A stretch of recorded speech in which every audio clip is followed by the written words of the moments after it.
दोस्तों, पूरी दुनिया में कलयुग अपना घोर रूप दिखा रहा है। इस घोर कलयुग में भोग वाली दी संस्कृति, जिसे पश्चिम लोग कंज्यूमर कल्चर कहते हैं, वह हर जगह हावी है।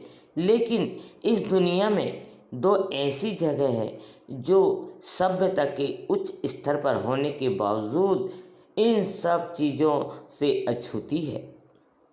भारतीय आध्यात्मिक संतों का दावा है कि भारत में ऐसी दो जगह है जहां आज तक कलयुग नहीं आया है। इस वीडियो में हम आपको इन्हीं दो जगहों का खुलासा करने जा रहे हैं। आप देखते रहिए। भोपाल गीतमाला। दोस्तों, जिन दो जगहों पर कलयुग का अब तक आगमन नहीं हुआ है, उनमें से एक है नैमिषारण्य का चक्र तीर्थ स्थान और दूसरा है वृंदावन का टाटिया गांव।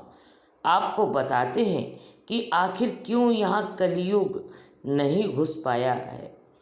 पहली बात करते हैं नैमिषारण्य के चक्रतीर्थ स्थान को चक्रवर्ती के बारे में कथा प्रचलित है कि महाभारत के युद्ध के बाद एक बार 88,000 ऋषि मुनियों ने ब्रह्मा जी से कहा था कि कलयुग का आरंभ हो चुका है, ऐसे में कोई ऐसी पवित्र, सौम्य और शांत जगह बताए जहां जगत कल्याण के लिए तपस्या की जा सके।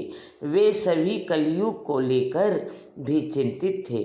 तब ब्रह्मा जी ने अपने मन से एक चक्र उत्पन्न कर ऋषियों से कहा कि इस चक्र के पीछे चलते हुए जाए। जिस भूमि पर इस चक्र का मध्य भाग यानी नेमी खुद गिर जाए तो समझ लेना कि पृथ्वी का मध्य भाग वही है।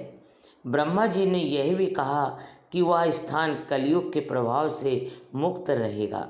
कहा जाता है कि जहाँ चक्र का नेमी गिरा था, उस पूरे इलाके का नाम नैमिषारण्य पड़ा और वह जगह चक्र तीर्थ कहलाई। ऐसी मान्यता है कि इस परम भूमि के दर्शन बिना सभी तीर्थ अधूरे रहते हैं। दोस्तों, नैमिषारण्य यूपी के सीतापुर जिले में स्थित है। कहा जाता है कि यहाँ के चक्रतीर्थ स्थान पर आज भी लोगों को परम शांति का अनुभव होता है और जब तक लोग यहाँ रहते हैं, जीवन की आपाधापी और परेशानी उन्हें नहीं सताती। अब बात करते हैं वृंदावन के टाटिया गांव की। इस गांव में घुसते ही आपको लगेगा कि जैसे सैकड़ों साल पीछे पहुंच गए हो। इस गांव में दुनिया की कोई भी आधुनिक मशीन नहीं है। मोबाइल फ़ोन और ऐसी तो बहुत दूर की बात है। इस गांव में आपको किसी के घर में पंखे और बल्ब भी नहीं लगे हुए दिखेंगे, क्योंकि इस गांव में बिजली भी नहीं है। लोग रात में दिए मोमबत्ती जलाकर रहते हैं। दोस्तों, यहाँ बिजली नहीं, लेकिन यहाँ जंगल की तरह सभ्यता भी ना पहुँची हो, ऐसा तो नहीं है। यहाँ के लोग सभ्यता की दृष्टि से काफ़ी उच्च कोटि के हैं।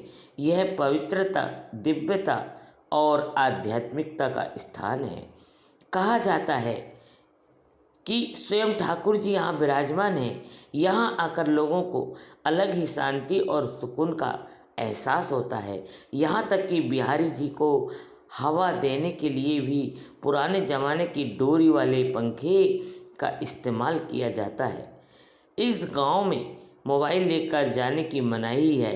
दोस्तों, वृंदावन में भगवान कृष्ण के परम भक्त हरिदास जी की परंपरा के 7वें आचार्य स्वामी ललित किशोर देव जी ने निधिवन को छोड़ने का फैसला किया ताकि एक निर्जन वृक्ष के नीचे बैठकर ध्यान कर सके।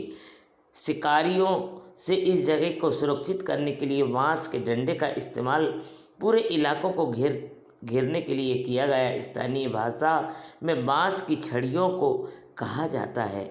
इस तरह इस गांव का नाम टाटिया पड़ा है। टाटिया एक ऐसी जगह है जहां साधु संत संसार से विरक्त होकर बिहारी जी की आराधना करने में लीन रहते हैं।